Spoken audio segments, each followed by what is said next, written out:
და ზურაბიშვილი. კიდევ ერთხელ მოგესალმებით, დიდი მადლობა ქართვისთვის. ჩეხეთი ყოველთვის იყო საქართველოს მხარდაჭერი იმის გამო, რომ ის მოვლენები, რომლების გაზიარება მოგვიწია ჩვენ, ასევე მოუწია ჩეხეთს. ჩვენ ყველამ ვიცით, რომ ჩეხეთის პრაღის, ასე ვთქვათ, გაზაფხული 1968 წელს ანალოგიური არის ჩვენი 9 აპრილისა, ამიტომ ჩეხეთის მოსახლეობა ყველაზე კარგად იღებს გულთან ახლოს იმ მოვლენებს, რომლებიც საქართველოს, რომლის დაძლევა საქართველოს მოუწია. ამიტომ ეს გზავნილი ჩეხეთის პარლამენტში და სენატში ყოველთვის ძალიან მნიშვნელოვანია.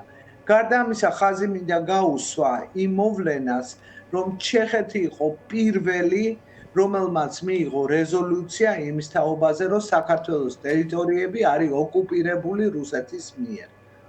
მიუხედავად იმისა, რომ მსხვერპლი პრაღის გაზაფხულის დროს გაცილებით უფრო დიდი იყო, დაიღუპა 137 ადამიანი, ძირითადად სტუდენტები, თუმცა არ დაინდეს რუსულმა ტანკებმა არანაირი მოსახლეობა და არც ერთი ასაკობრივი ჯგუფი. ყველაზე ხანდაზმული მსხვერპლი 91 წლის იყო.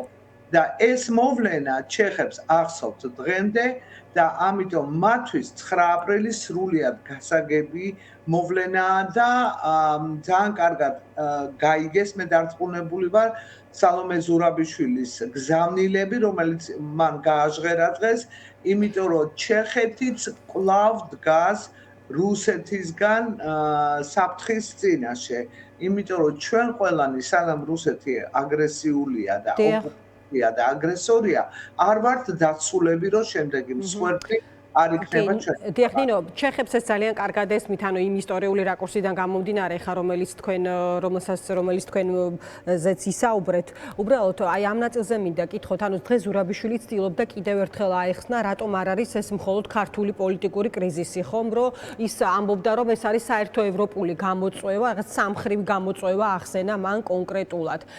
როგორ ფიქრობთ, აი კიდევ აი თქვენ თუ ფიქრობთ, რომ კიდევ რაღაც მეტი არგუმენტია საჭირო, ან რაზეა დამოკიდებული კიდევ უფრო მეტად ამ საფრთხის სიმძიმის გააზრება, ამ საკითხზე რისი თქმა შეგიძლიათ?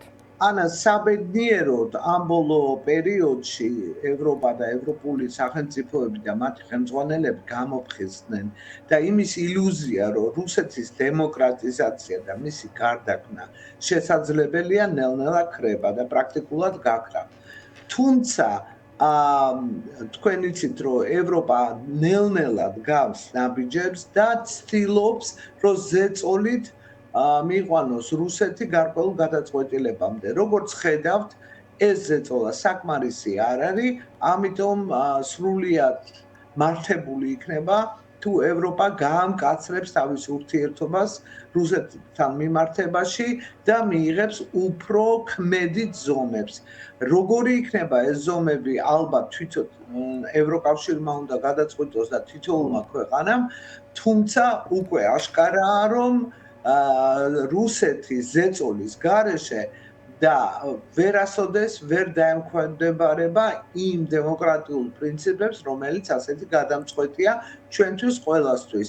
რუსეთი რო იყოს დემოკრატიული ქვეყანა, ჩვენ არ გვექნებოდა ის პრობლემები, რომლებსაც დღეს ვაწყდებით. ამიტომ იმის იმედი, რომ რუსეთი შეიცვლება და არსებობს ორი რუსეთი, მე ვფიქრობ ეს ამაოა და ამიტომ აუცილებლად მისაღებია უფრო მკაცრი ზომები.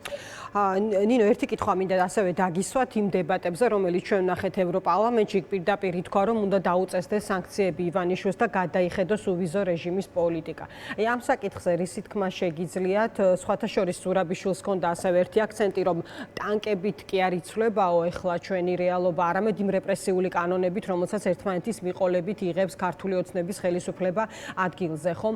აი ეს საპასუხო ქმედებები კიდევ მინდა ეს აქცენტი ამაზე ხაზგასმა გთხოვოთ, ხო, აი რაზეა, როგორ ფიქრობთ დამოკიდებული? საპასუხო ზომების მიღება აუცილებელია, ჩვენ ვიცით, რომ დღეს ვართ, ასე ვთქვათ, ჰიბრიდულ ომში, სადაც პროპაგანდა, ტყუილების საუბარი უფრო ჭრის, ვიდრე, ვთქვათ, არ არის საჭირო იარაღი და ტყუების სროლა. თუმცა მე კატეგორიულად წინააღმდეგი ვარ სავიზო რეჟიმის გაუქმების, იმიტომ რომ ის უპირველეს ყოვლისა დაარტყავს საქართველოს მოსახლეობას და მომხრე ვარ ძალიან მკაცრი ფინანსური ზომების იმისთვის, რომ ვიცი, რომ მაინც მოძებნიან გამოსავალს, თუმცა ძალიან დიდი დისკომფორტი ექნება და ძალიან დიდი შეზღუდვები. გარდა ამისა, სრულიად შესაძლებელია, ვთქვათ, გაიყინოს ქონება ანგარიშები, ჩამოერთვას, აი როგორც ეს რუსეთის შემთხვევაში მოხდა, როცა გაყინული ანგარიშების გამოყენება შეიძლება მოხდეს უკრაინის სასარგებლოდ. ამიტომ მე ვფიქრობ, რომ მნიშვნელოვანია, რომ თვითონ ხელისუფლების მიმართ იყოს გატარებული ძალიან მკაცრი ზომები, მაგრამ მივმართავდი ევროკავშირს თხოვნით, რომ არ გახდეს ამ ზომების მსხვერპლი საქართველოს მოსახლეობა. დიდი მადლობა ნინო, დაგემშვიდობებით. გაგებოდით უკეთეს სიტუაციაში ჩაგერთვებით, დიდი სიამოვნებით.